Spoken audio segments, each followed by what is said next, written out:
안녕하세요. 우리 교회는 6월 한 달 동안 역대상을 그리고 이어서 9월과 10월에는 역대하를 묵상하게 될 텐데요. 오늘 이 영상은 역대상과 역대하를 한 번에 묶어서 역대기 산책으로 준비했습니다. 그럼 바로 역대기 산책 시작하겠습니다. 네, 역대기라고 번역된 우리말은 영어의 연대기라는 뜻을 가지고 있는 크로니클이라는 단어에서 유래했습니다. 히브리어 원문으로는 날들의 사건, 연간 기록, 연대기 이런 뜻과 유사하기 때문에 아주 좋은 이름이라고 할 수 있어요. 이름 그대로 이 역대기는 이스라엘의 역사를 연대기 순으로 기록한 것으로 보입니다. 그렇지만 역대기가 단순히 역사적 사실을 보도하기만 하는 책은 아닙니다. 하나님의 구속사 속에서 언약과 성취라고 하는 그 큰 중심을 가지고 이스라엘의 역사를 재조명하고, 다시 말해서 해석하여서 기록하고 있는 역사책이다, 이렇게 말할 수 있어요. 다윗과 솔로몬의 통치를 중심으로 하나님의 언약과 성전 중심의 예배를 강조하고 있고요. 포로기 이후의 백성들에게 희망과 정체성을 부여하는 것을 목적으로 하고 있는 책입니다. 포로기 이후에 이스라엘 백성들에게는 한 가지 질문이 있었습니다. 우리는 누구인가? 또 하나님과의 언약이 우리에게 여전히 유효한가? 이런 질문을 가지고 있었어요. 그 질문에 대한 대답이라고 할 수 있는 책, 그게 바로 역대기입니다. 한때는 이 역대기가 열왕기서의 보충자료 정도로 여겨지기도 했었습니다. 누락되었거나 생략된 내용들을 보충해 준다는 말이죠. 그런데 앞서 잠시 언급드렸던 것처럼 역대기는 단순한 역사 기록을 목적으로 한 책이 아니에요. 특정 주제와 인물에 선택적으로 집중하고 있는 신학과 관점이 있는 독특한, 하지만 의미 있는 성경이 바로 역대기입니다.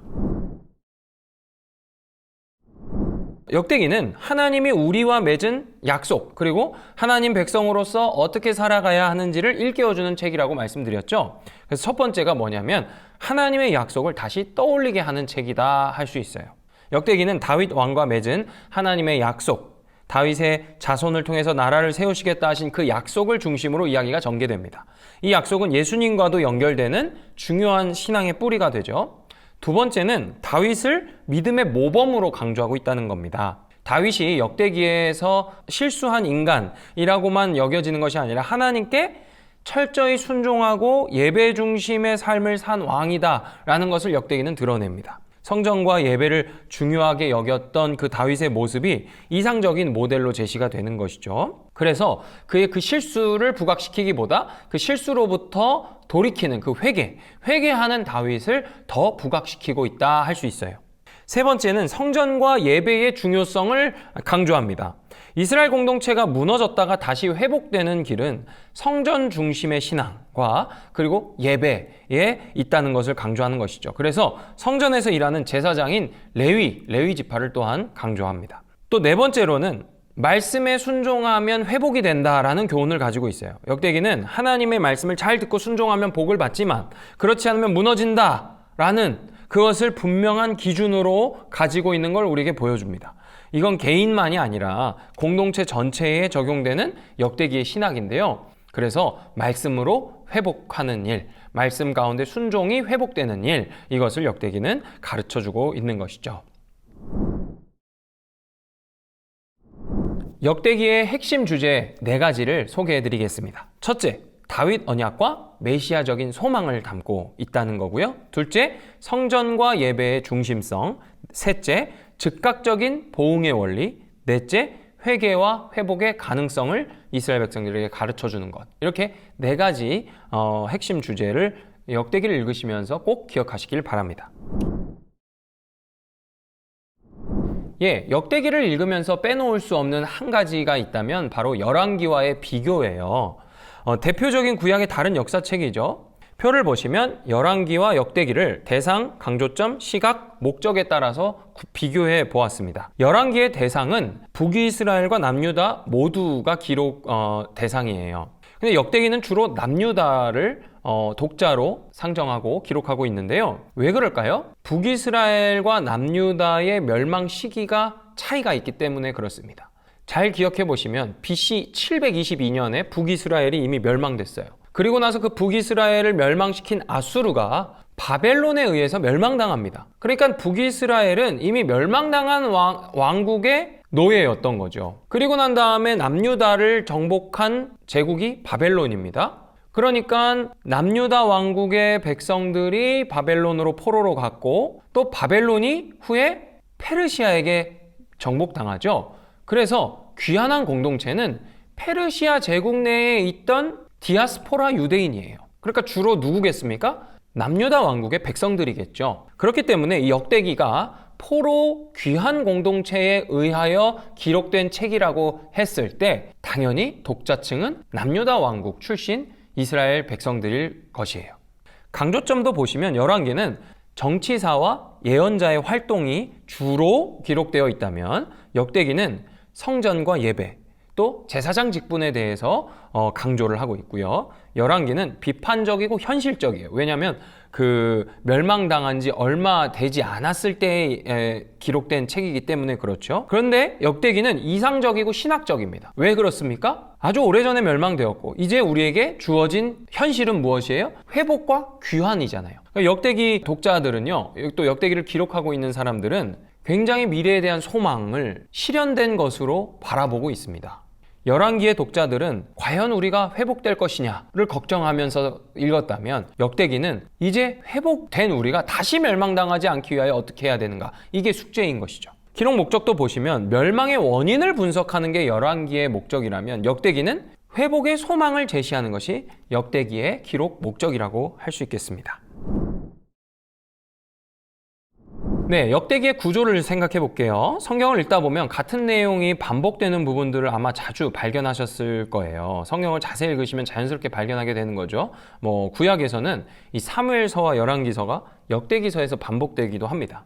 그리고 신명기에서는 이 출애굽기, 민수기 내용이 반복되기도 하죠. 이런 반복은요, 서로 다른 맥락에서 서로 다른 청중을 대상으로 되풀이하는 것이지 어떤 것이 다른 하나보다 우월하거나 또는 뭐가 진짜고 뭐가 가짜냐, 이것을 구분할 수 있는 것이 아닙니다. 그래서 역대기는 과거를 돌아보는 내용으로 시작해서 미래를 내다보는 내용으로 끝을 맺고 있는데요. 역대기의 독특한 부분이 바로 이 돌아보는 과거의 범위가 상당히 멀다는 거예요.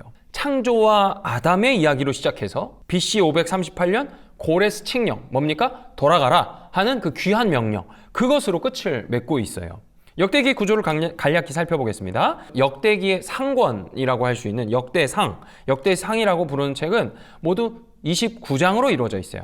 이 역대상은 앞에 9장은 아담부터 사울의 족보까지 다루고 있고요. 또 이후 끝까지 다윗의 이야기로 가득 차 있습니다. 그런데 눈여겨봐야 할 것은 다윗의 성전 건축 준비와 성전 직원이 누구인지에 대한 이야기를 주로 다루고 있다는 거예요. 다윗이 누구냐 보다 그런 겁니다. 다음으로 역대하도 두 부분으로 크게 나눠볼 수 있는데요. 역대하 1장부터 9장은 다윗이 준비해 놓은 성전 건축을 솔로몬이 어떻게 이루는지를 보여주고 있고요. 나머지 36장까지는 남유다 왕들의 통치 역사를 다루고 있어요. 역대기가 사무엘, 열왕기서 어떻게 평행을 이루고 있는지 비교해 보면 이 사무엘 상하, 열왕기 1, 2권의 주된 이야기가 역대상 한 권에 다 담겨 있다는 걸 알 수 있어요.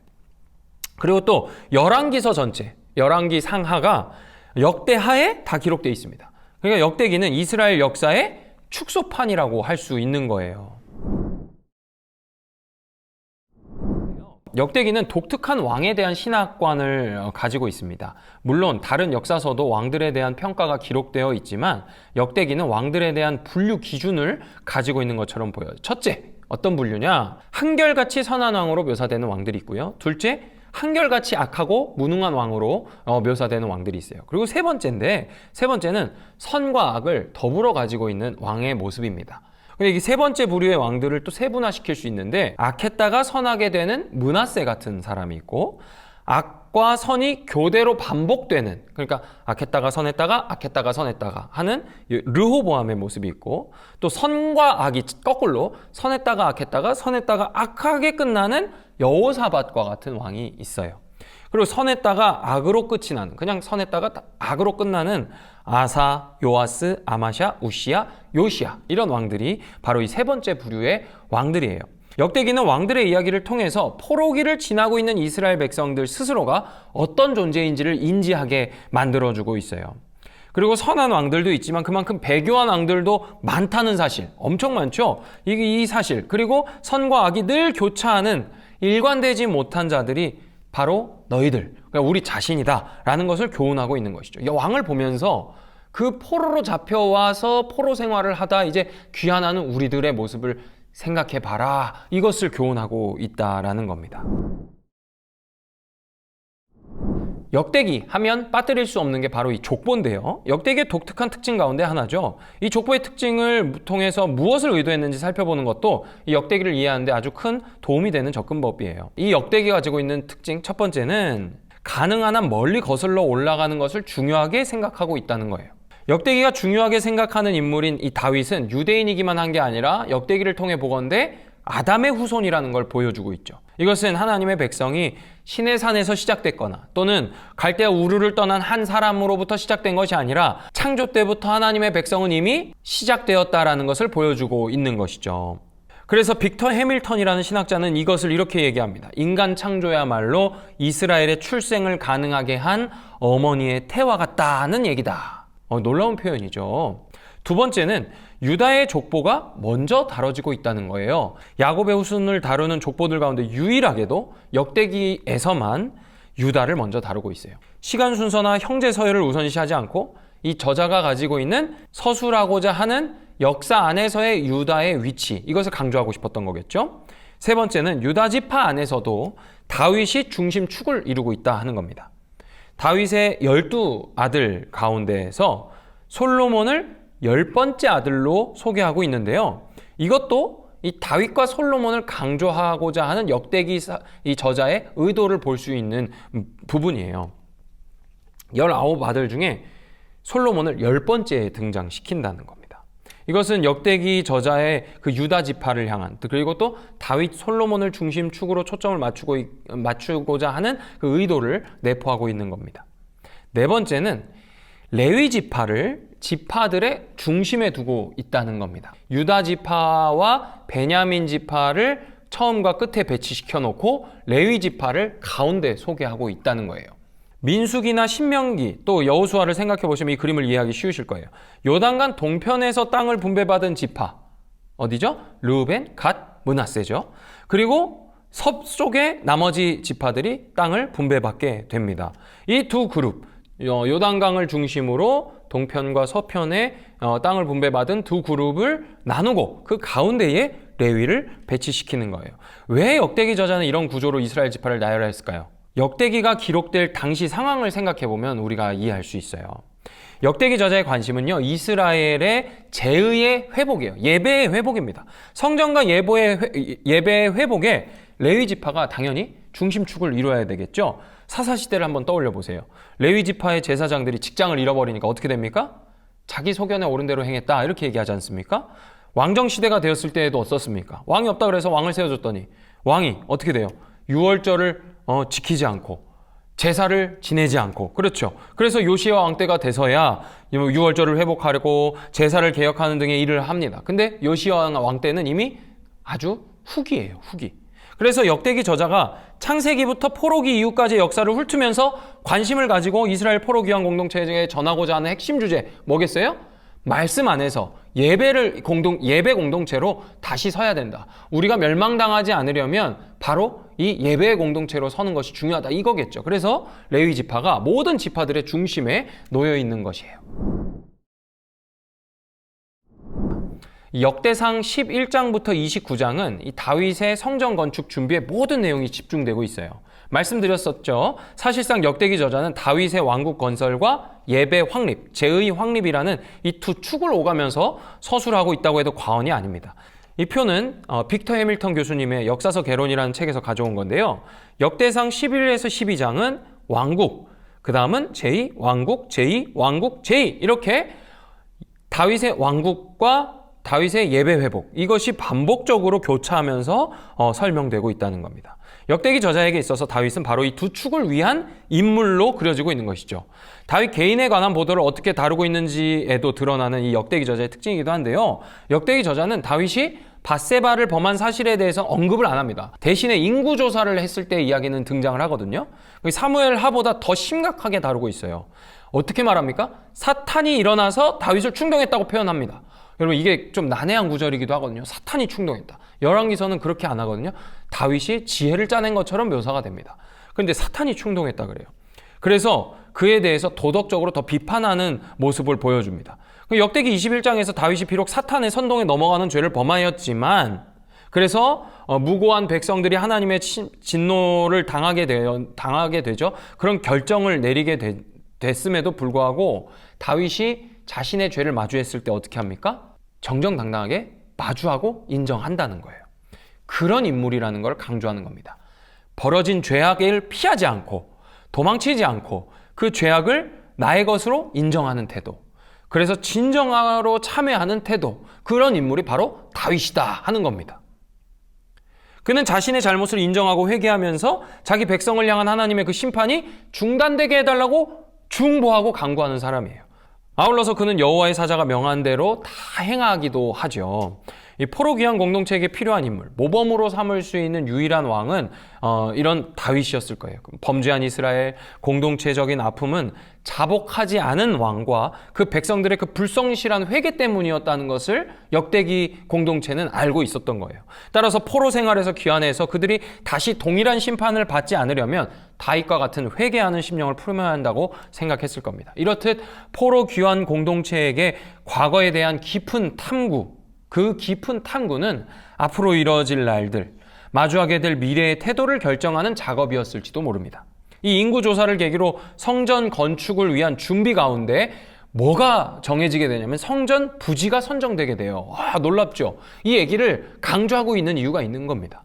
성전 부지가 선정되거든요. 다윗의 회개를 통해서 성전 건축에 서광이 비추는 것처럼 진정한 회개를 통해서 성전의 재건과 제2의 회복이 시작된다라는 것을 시사하고 있는 겁니다. 여러분, 이게 우리 기독교 신앙, 이 신약의 성도들에게도 너무 중요한 시사점이 됩니다. 우리의 구원, 우리의 예배의 회복은 무엇으로 시작하는가? 회개로부터 시작한다는 거예요. 회개. 이거 엄청나죠? 네, 다음입니다. 이제 역대하에 들어서면서 본격적으로 솔로몬이 전면에 등장하기 시작하는데요. 역대하 9장까지는 솔로몬이 주인공이라고 해도 과언이 아닙니다. 그리고 역대기 중심부에 다윗과 솔로몬으로 이어지는 성전 건축의 준비와 성취 구도, 이거는 역대상에서 역대하로 아주 자연스럽게 전환되는 한 흐름이 됩니다. 그래서 열왕기서와는 사뭇 다른 지점이 있다면 바로 이 솔로몬에 대한 대하에서 자주 언급하고 있다는 거예요. 이 역시 솔로몬이 성전 건축을 실제로 이루는 인물이라는 점을 생각해 봤을 때 납득하기 쉽죠. 놀라운 것은 이 택하다라는 의미의 히브리어가 이 솔로몬과 관련해서 세 번 등장하는데요. 역대상 후반부에 다윗의 아들 솔로몬을 택하신다고 말씀하시는 장면에서 반복되는 걸 볼 수 있습니다. 역대상 28장 6절, 역대상 28장 10절, 역대상 29장 1절. 역대상의 후반부에 이 택하다가 몰려 있어요. 그리고 역대하에 솔로몬이 땅 등장하는 거죠. 역대상 28장 6절입니다. 내 아들 솔로몬, 그가 내 전을 건축하고 이는 내가 저를 택하여 내 아들을 삼고 나는 그 아비가 될 것임이라. 이 말씀에서 이 택함이라는 단어는요, 하나님께서 성전 건축을 작정하고 계셨다라는 사실을 암시합니다. 특히 열왕기서에서는 풀리지 않았던 한 가지 신비가 여기서 이제 풀리게 되는데요. 그게 뭐였죠? 왜 솔로몬이 후계자가 됐는가 하는 겁니다. 여러분 기억하실지 모르겠습니다. 열왕기상 1장에 보시면 나단과 밧세바가 다윗을 찾아갑니다. 찾아가서 이 늙은 다윗에게 뭐라고 얘기합니까? 나단이 밧세바를 시켜서 이렇게 얘기하죠.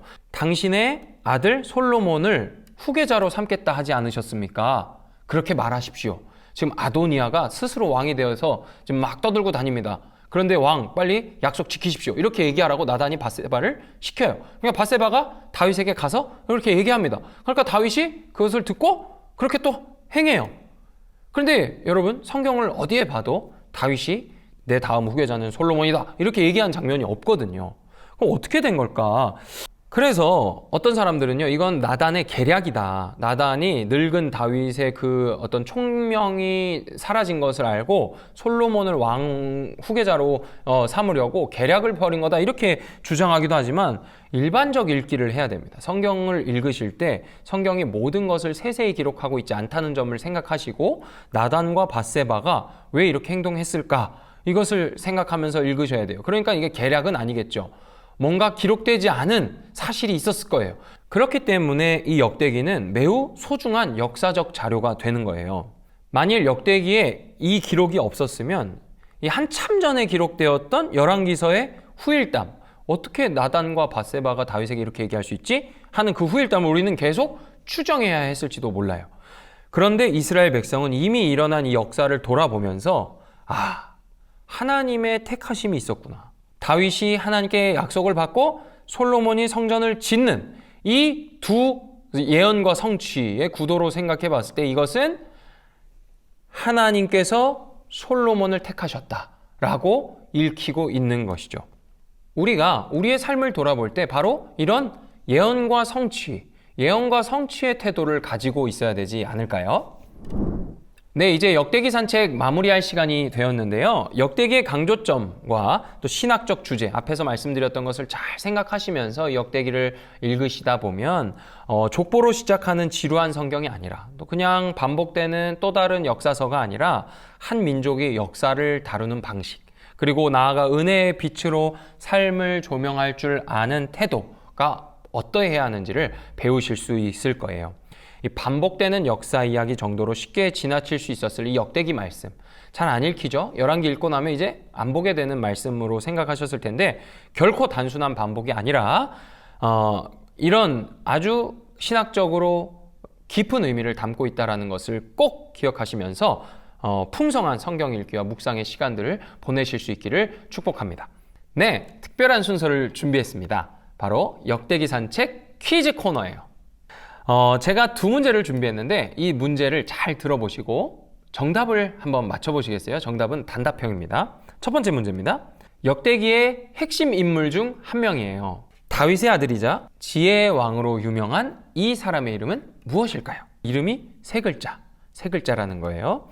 두 번째 문제. 역대기에서 이스라엘 지파를 소개하고 나열할 때 이 지파들 가운데에 위치하고 있는 한 지파가 있었죠. 이 지파 이름은 무엇일까요? 네, 힌트를 드리자면 이 지파에서 제사장들이 나옵니다. 그리고 가나안 땅에서 이 지파만 유일하게 땅을 기업으로 받지 못했어요. 이 지파의 이름은 두 글자예요. 두 글자. 두 문제를 모두 맞추신 분들 가운데 추첨을 통해 3명을 뽑아서 선물을 드리도록 하겠습니다. 정답을 제출하실 때에는 이름, 연락처, 그다음에 지역 및 교구 또는 속해 있는 부서, 그래서 정답과 함께 적어서 제출해 주시면 제가 추첨하는 영상도 올려드리도록 하겠습니다.